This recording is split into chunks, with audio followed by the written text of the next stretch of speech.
I want to begin this morning by simply stating that I'm so glad that we serve a God who not only cares about supersizing his kingdom, we serve a God who not only cares about expanding and enlarging his kingdom, but we serve a God who cares about the most intricate details of your life. He cares about every tear that you cry. He cares about every pain that you feel. He cares about every loss that you've had to endure inside of your life. There's no better person to prove this than the main character inside of our text by the name of Peter.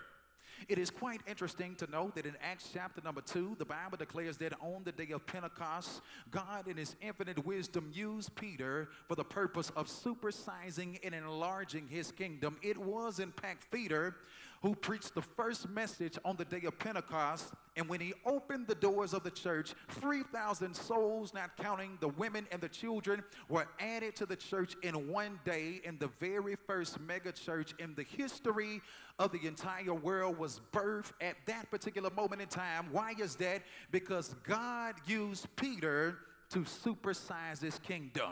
What amazes me is not that God used Peter to supersize his kingdom, but what amazes me rather is that years later, this same Peter writes to all of us in 1 Peter chapter number 5, starting with verse number 7, cast all of your cares upon him, for he cares for you. In other words, what God is saying to all of us is that I don't just care about enlarging my kingdom. I don't just care about expanding my kingdom. I don't just care about supersizing my kingdom. But as I'm using you to supersize my kingdom, as I'm using you to be a witness to those who are unsaved, unchurched, and unplanted, I want you to understand this morning that I care deeply about you. And the reason I'm saying this morning is because somebody woke up this morning contrary to what you look like and feel like on the outside, wondering, does God really care about me? But have you not considered that if he woke you up this morning, that's a telltale sign that he cares about you? If God didn't care about me, he would not have woke me up this morning. If God didn't care about me, he wouldn't have clothed me inside of my right mind. If God didn't care about me, he would not have given me a reasonable portion of health and strength. If God didn't care about me, he would not have put food on my table and clothes on my back. The fact that he woke you up this morning says that God is not finished with you yet. God has a will for your life. God has a plan for your life. God has a purpose for your life. And all of us in here under the sound of my voice must come to the understanding he does not just want to use us to expand and supersize his kingdom, but as he's using us to expand and supersize his kingdom, he wants somebody to know this morning he cares about you. I dare you to elbow your neighbor and tell your neighbor to the whole east side he cares about you. He cared about Peter so much that before he used Peter in Acts chapter number 2 to supersize his kingdom, he went to Peter in Luke chapter number 4, the chapter before the chapter of our text this morning. Peter had a mother-in-law who was sick. She was sick unto death. She had a fever. Jesus showed up in order to help him understand, Peter, I do not just want to use you in order to expand, enlarge, and supersize my kingdom, but I want you to know that in spite of you expanding, enlarging, and supersize my kingdom, I want you to know that I care about you so much to the point that I care about your family. How do I know that he cared about Peter's family? Because when his mother-in-law was sick, he walked inside of the house, he touched her with his finger of love, and immediately her infirmity was healed. She no longer had a fever, because Jesus wanted Peter to understand, I don't just care about using you to preach my gospel. I don't just care about using you in order for you to be a witness, but as I'm using you, I want you to know that I care about your family. There is nothing more difficult than a man who's trying to serve God and a man who's trying to follow God and his wife is unhappy. Why would Peter's wife be unhappy? She's unhappy in Luke chapter number 4 because her mother is sick. And so therefore, as a consequence, God makes up inside of his mind, Peter, that what is near and dear to your heart is near and dear to my heart. So let me take the burden off of you. Let me take the pain off of you. I want to heal your mother-in-law so you can understand I don't just care about using you to preach my word, but I care about your family. And that's a word for somebody in here under the sound of my voice. God does not just care about using you to be a witness. God does not just care about using us to supersize and expand his kingdom. God does not just care about using us to reach those who are unsaved, unchurched, and unplanted. But as God is using us, you must understand this morning, he cares about your family. Does anybody believe this morning that he cares about all of your cousins? Does anybody believe this morning he cares about your parents? Does anybody believe this morning he cares about your wayward children? Does anybody believe this morning that he cares about your friends? Does anybody believe this morning that he cares about your co-workers? Many of us in here are sitting here as if everything is well, but although you look well on the outside, you have burdens on the inside because your family is burdening you down. But I want you to understand that if you care about your family, God also cares about your family. I need you to elbow the person beside you one more time and tell him he cares about my family. Not only does he show Peter in Luke chapter number 4 that I care about your family, but when you jaywalk to the text in Luke chapter number 5, he shows Peter, I care about your job. Peter is a fisherman by trade, and Peter is having a bad day at work. He's a fisherman by trade, and Peter is not on salary, but Peter is on commission. You know how commission works. Commission works that if I don't sell anything, I don't make anything. How do I know that he's on commission? He's a fisherman by trade. Fishing is his profession. And so therefore, as a consequence, if he does not catch anything, his family has nothing to eat. If he does not catch anything, his wife has nothing to eat. If he doesn't catch anything, his children has nothing to eat. He's having a bad day at work, not because he didn't go to work, but when he went to work, he worked all night long, and at the end of his shift, he had nothing to show for it. Is there anybody in here who's ever been in the shoes of Peter? You worked all week long, you worked all month long, but at the end of the month, you had more month than money. You were not able to make ends meet. You had nothing to show for it. Is there anybody in here who knows that just as fast as you make it is just as fast as it leaves your hand? Is there anybody in here who knows what it is to have a bad day at work? Who knows what it is to have a bad day on the job? Who knows what it is to have a bad day inside of the workforce? I really believe that Peter could write the song that I've had some good days and I've had some bad days, but I thank God that all of my good days outweigh my bad days, and through it all, I won't complain. He's having a bad day at work until Jesus shows up. Does anybody believe that when Jesus shows up, Jesus has the power, the ability, and the authority to take all of your bad days and turn them into good days? Does anybody believe that when Jesus shows up, Jesus has the power, the ability, and the authority to take all of your dark nights and turn them into bright, sunshiny days? The Bible declares in Psalms 30, around verse number 5, that weeping may endure for a night, but joy is going to come in the morning. How is joy going to come in the morning? It's coming in the morning because Jesus is the center of my joy. And when he shows up, joy shows up. He's having a bad day at work. Jesus shows up. And before Jesus showed up, Peter is unable to catch any fish. After Jesus shows up, he catches so many fish that his net started to break. He went from nothing to overflow. He has so many fish, he has to call his partners, his compadres over. Come here for a second. I need you to help me catch all of these fish. I got so many fish, I can't deal with them by myself. You know you are in the overflow when you are so blessed, you can't even catch all of your blessings by yourself. But whenever God puts overflow onto your life, the folk connected to you ought to be glad to be connected to you, because the fact that they are connected to you, they gonna catch the overflow of what God spills inside of your life. When Jesus shows up, he makes a world of difference because Jesus wants Peter to understand, I don't just care about using you in Acts chapter number 2 in your future to expand, enlarge, and supersize my kingdom, that every time souls get saved, heaven gets bigger, hell gets smaller. But I want you to know, I care about your family enough to heal your mother-in-law, and I care about your job enough to make you prosper, even in a bad economy that is on your job. Jesus cares about you.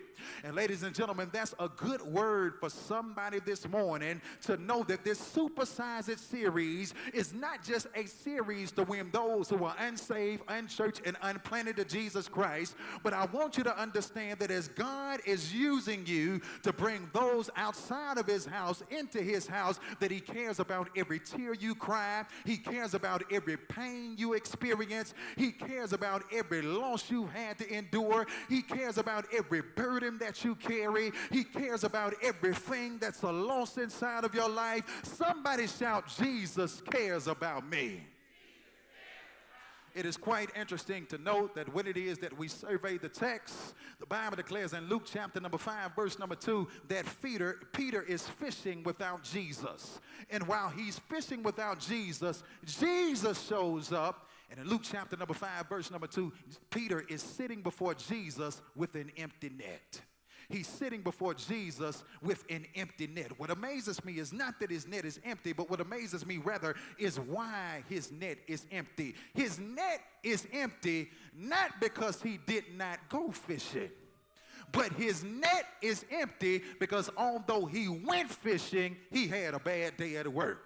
Now, many of us in here, under the sound of my voice, you are sitting in the shoes of Peter this morning.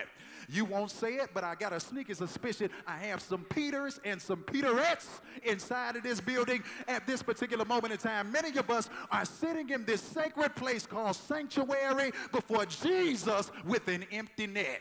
That really doesn't mean much to you until you come to the understanding that in Matthew chapter number 4, verses 18 through 22, Jesus said, follow me and I'll make you fishers of men, which says to all of us that God has called us to fish for lost souls. God has called us to fish for those who are unsaved, unchurched, and unplanted. And the question has to be raised that if he's called me to this task, why is my net still empty?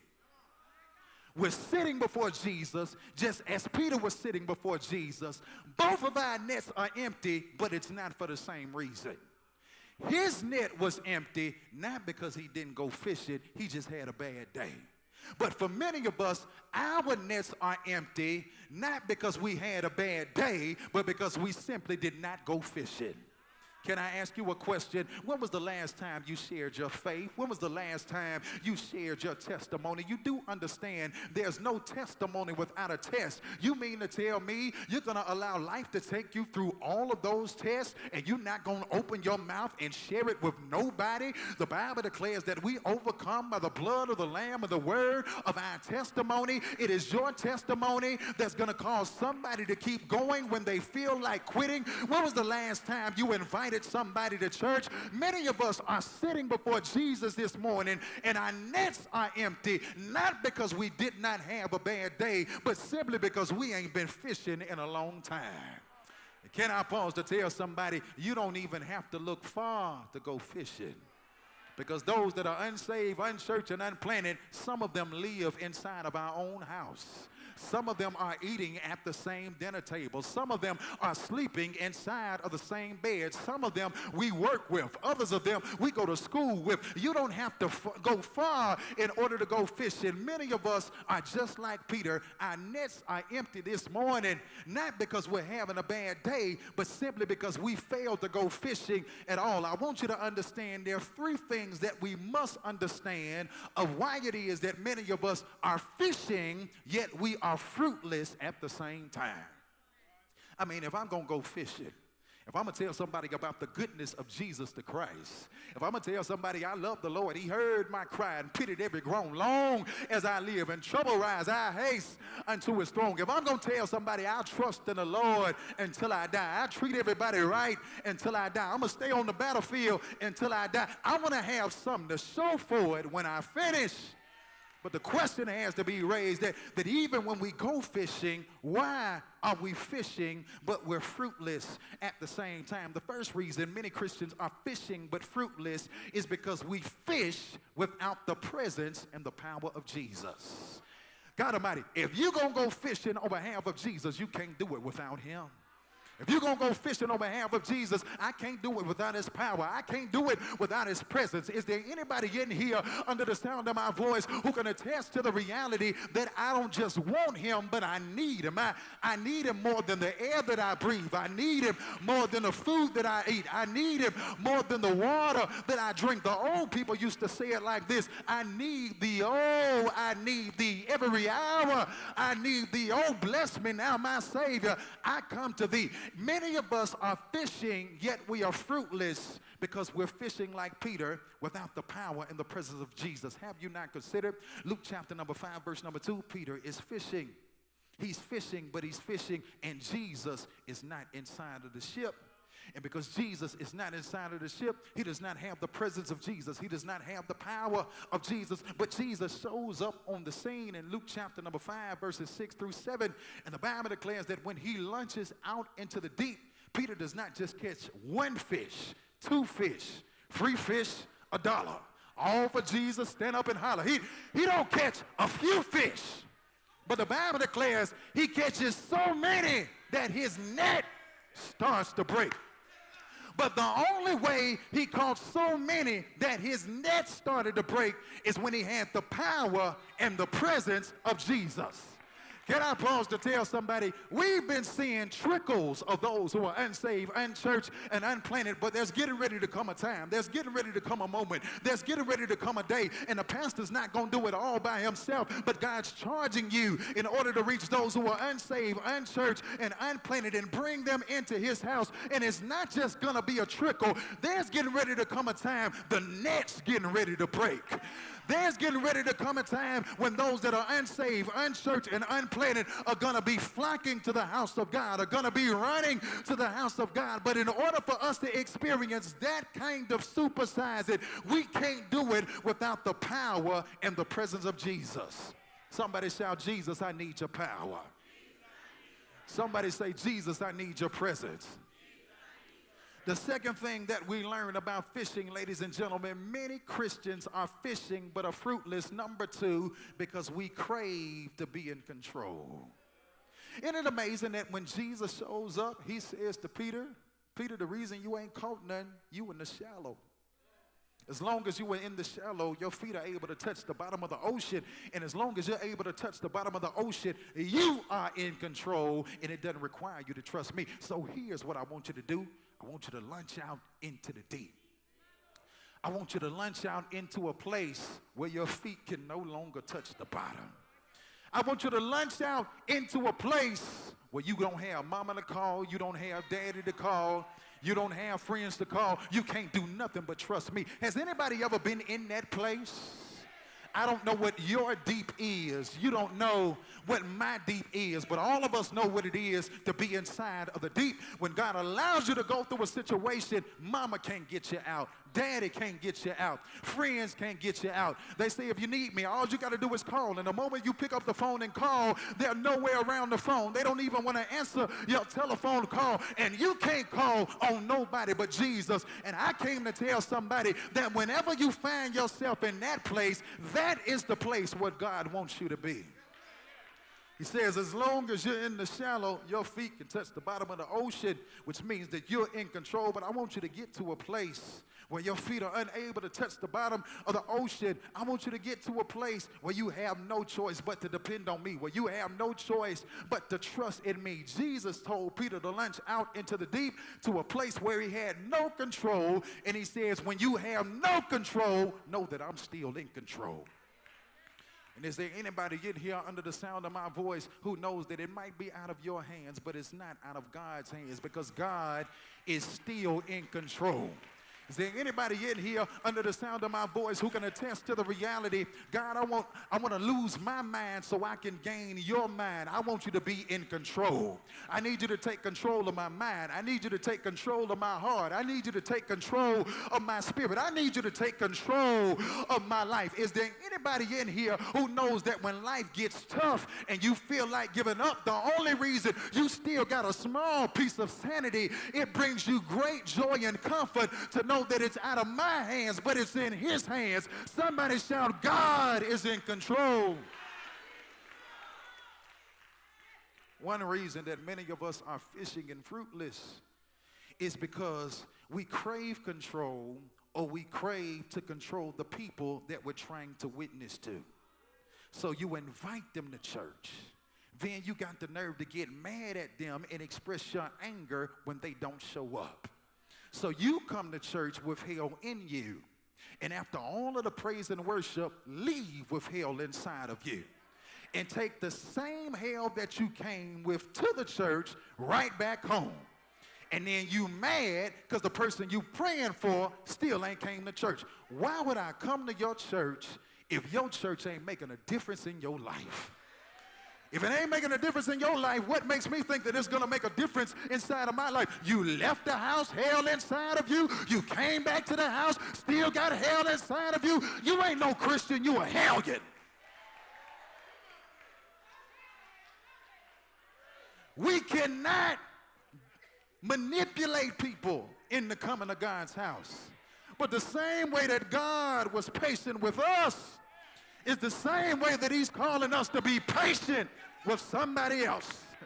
That's why the Bible declares in James chapter number 1, starting with verse number 2, count it all joy, not if, but when you fall into divers temptations, knowing this, that the trying of your faith works patience, and let patience have a perfect work, that you may be perfect and entire, wanting nothing. Then he says, if any of you lack wisdom, let him ask of God, for God gives it liberally and upbraideth not, but let him ask in faith, nothing wavering, for he who wavers is like a wave of the sea, driven by the wind and tossed, and should not expect to receive anything from the Lord. For a double-minded man is unstable in all of his ways. Is there anybody in here who's glad that God was patient with you? Who's glad that God worked patience inside of you? And the same patience he extended towards us is the same patience we got to extend towards other people. He's fishing, but he's fruitless because he craves control. Number 3, he's fishing, but he's fruitless. Hear this clearly. Because we allow reason to trump faith. Woo, Jesus. This is a good one right here. How do I know this? He's a fisherman by trade. This is what he does for a living. He's a professional. He knows when the water is hot. He knows when the water is cold. He knows when the fish are biting on this side. He knows when the fish are biting on that side. But in spite of all of his expertise, what he did in the past is not working for him right now.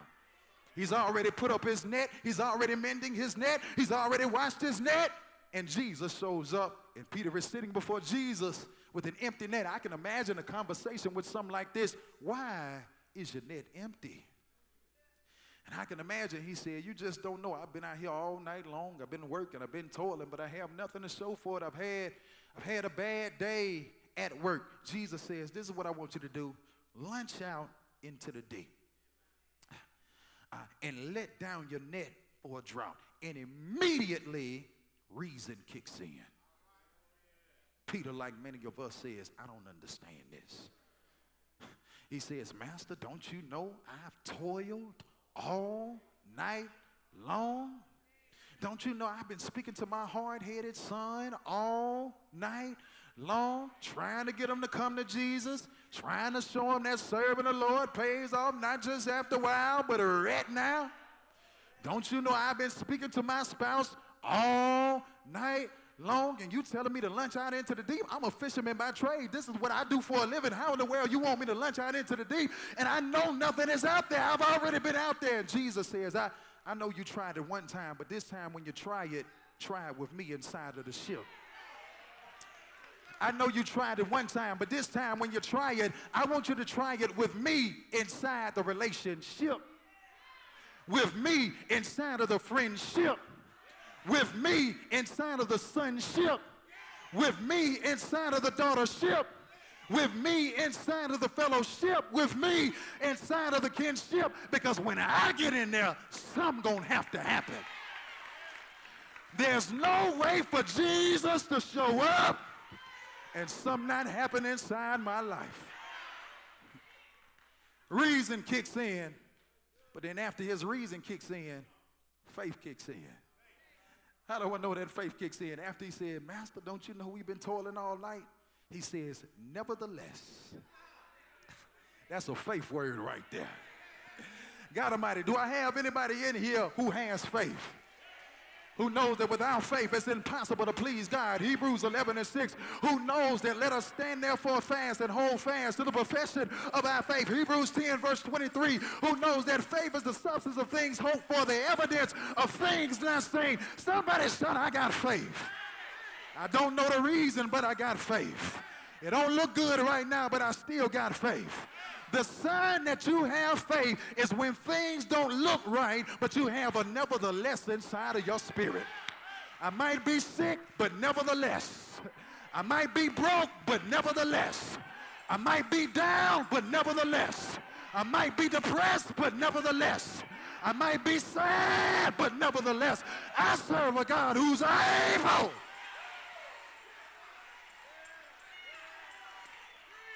He says, nevertheless, he says, at your word, he says, I'm going to let down the net. I don't understand it, but I'm not going to wait. Hear this clearly, hear this clearly, hear this clearly. I'm not going to wait until my understanding kicks in to follow you and be obedient. Many of us do not obey God until we understand. And God is saying, when you got nevertheless faith, you don't allow your lack of understanding to stop your obedience, that you might be able to experience the blessings I'm dropping inside of your life. Can I teach it where somebody can reach it? I don't understand how electricity works. I don't understand how it works. I don't understand how it flows through the lines into the building, and now we have lights. But guess what? I do not allow my lack of understanding of how electricity works to stop me from enjoying the benefit of light. And sometimes you got to trust God when you can't trace him. You got to obey God when you don't understand. And then you'll really be able to sing it and feel it. The old song that our grandmama and them used to sing, we'll understand it better. I got some old people inside of this building. Come on now. Young folk don't know nothing about that. We'll understand it better. There's some stuff going on inside of my life that I don't understand right now, but I'm not going to allow my lack of understanding to stop me from being obedient. I'm going to be obedient when I can't see God. I'm going to be obedient when I can't feel God. I'm going to be obedient when I can't hear God. And if I'm obedient when I can't see, he'll bless me when everybody can see. We'll understand it better.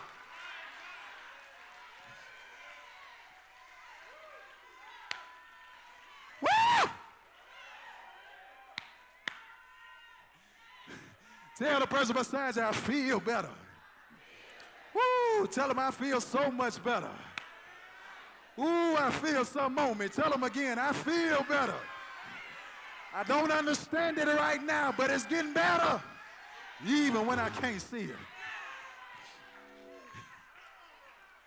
Notice what takes place. The Bible declares Peter lets down his net, put it up so everybody can see it. He lets down his net. He doesn't just catch one fish, as a multitude, so many that his net starts to break. But he does not do it until he's obedient when he does not understand it. Peter has the opportunity to witness a miracle, signs, wonders. Don't that sound good? Everybody just shouted miracles, signs, wonders. He goes from no fish, so many that his net breaks, ship starts to sink. But he does not do it till he's obedient, even though he does not understand. First thing I want to say to all of us in here under the sound of my voice, whenever you find yourself in an impossible situation, you are automatically a candidate for God to work a miracle inside of your life. Every miracle Jesus did, he did it in the face of impossibility. So you're discouraged because you're looking at impossible financial circumstances, impossible marital circumstances, but you ought to be happy and stop being discouraged because the fact that I'm in an impossible situation says I'm a candidate for God to work a miracle inside of my life. But in order for him to work miracles, everybody shout miracles, signs, wonders. In order for him to work those inside of my life, obedience is a prerequisite for every miracle. Obedience is a prerequisite for every sign. Obedience is a prerequisite for every wonder. But what amazes me is that when God finishes working a miracle inside of his life, because he wants them to understand that I don't just care about using you to supersize my kingdom, but I want you to understand that I care about you so much that I care about your family. If I didn't care about your family, I wouldn't have come to your house to heal your mother-in-law, that your wife might be happy so I can take this burden off of you, that you might be able to serve me. He made up inside of his mind, I want you to understand, I don't just care about using you to supersize my kingdom in Acts chapter number 2, but I care about you so much that I care about your job.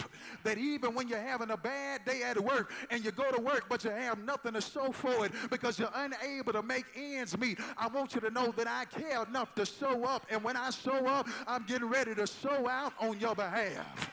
And the Bible declares that when he worked a miracle inside of his life, he went from calling Jesus Master to calling him Lord. Somebody just missed it. Let me back it on up like a U-Haul truck. Somebody just missed it. When he worked a miracle inside of his life, at first he called him Master. Master acknowledges that you have authority, but Lord acknowledges that I'm under your authority. Somebody just missed it. I think I'll say it again. Master acknowledges that he has the power, but lordship acknowledges I surrender to his power. Master acknowledges that he is the one, but lordship acknowledges that I put my faith in the one. Master acknowledges that he is great, but lordship acknowledges that I'm a part of his greatness because I am his child. Can I tell somebody the only reason that God is able to work miracles, and the only reason that God is able to work signs, and the only reason that God is able to work wonders inside of your life, because God wants to take us from the place where you were calling him Master to a place to where you surrender to him as Lord. And is there anybody in here who can shout miracles, signs, and wonders are over my life? Is there anybody in here who can shout miracles, signs, and wonders are over this church? Is there anybody in here who can shout miracles, signs, and wonders